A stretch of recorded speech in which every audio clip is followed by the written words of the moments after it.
che la regolamentazione di Basilea prevede gli effetti sulle piccole e medie imprese. Io ne sono relatore, correlatore e la professoressa siciliana. Dunque, io sto cercando di dare alle persone particolarmente brillanti, poco di tipo documento, molto di tipo specifico, perché penso che già è difficile trovare posti sul mercato del lavoro, quindi affinché si faccia almeno un colloquio è necessario arrivare all'antologia, no? Questa è la conclusione che stiamo. Lei ha fatto la capigliatura, applicare al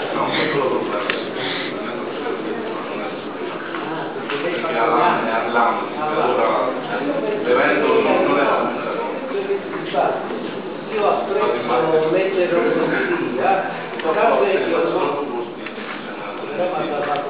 lei non deve fare, questa è una cosa che dobbiamo fare finta che è democratica, in realtà non lo è.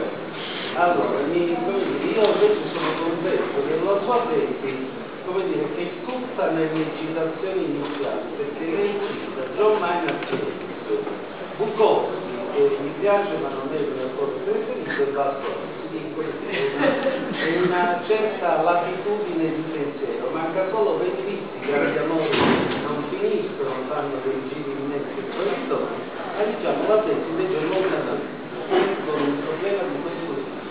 Quali sono le strutture analitiche e di valutazione dell'introduzione di Basilea?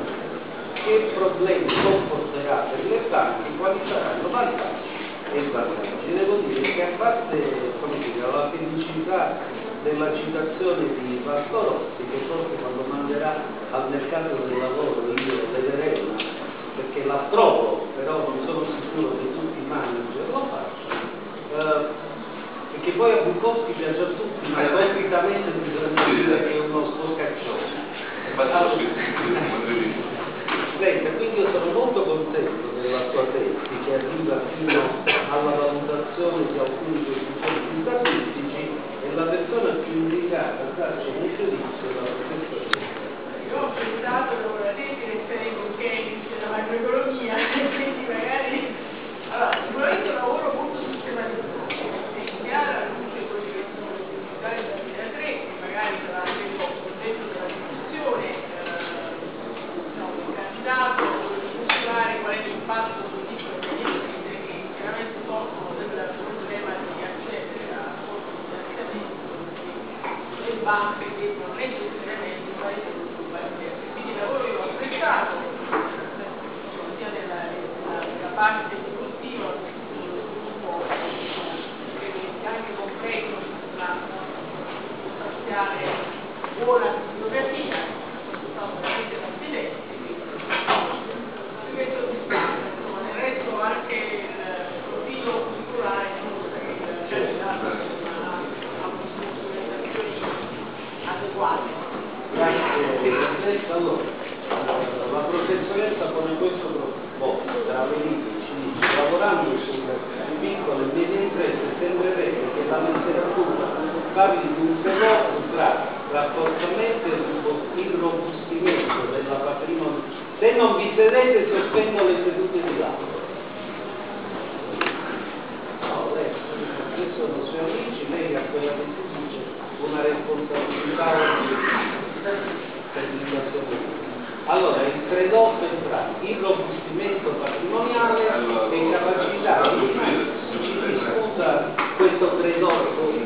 Fondamentalmente la regolamentazione di Basilea ha come benefici quello di creare un sistema finanziario più solido e sicuro, che non avrà meno crisi finanziarie, e quindi finanziarie solide diverse che sono che accadono di lato, invece la probabilità di una finanziaria umana del 4-5%, quindi è uno ogni 25 anni.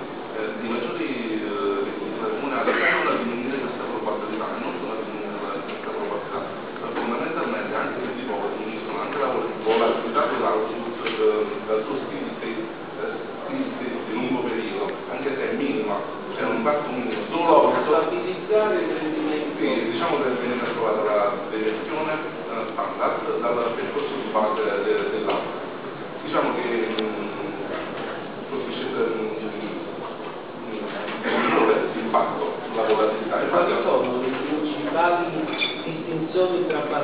due parti. Allora, le principali distinzioni che c'è una migliore quota di migliore consistenza e una maggiore quota di capitale, infatti non solo vengono innalzati i titoli criminali, infatti si porta da un common equity tire 1 a 4-5%, un tire 1 al 6%, un total tire all'8%, ma in più diciamo che viene dato più peso al capitale di maggiore qualità che è il common equity. Le banche italiane non sopporterebbero. Non lo sopporterebbero, però diciamo la verità, nel 2011 lei ha fatto i nostri 5 grandi titoli l'hanno portato a fini lui non l'8 e qualcosa per una media di tutti i 5. Però diciamo, quello che caratterizza l'Italia è che 6 mesi prima due avevano sì, no, è perché diciamo hanno preso due scenari, uno scenario a fine 2010, un altro scenario a marzo ad aprile 2011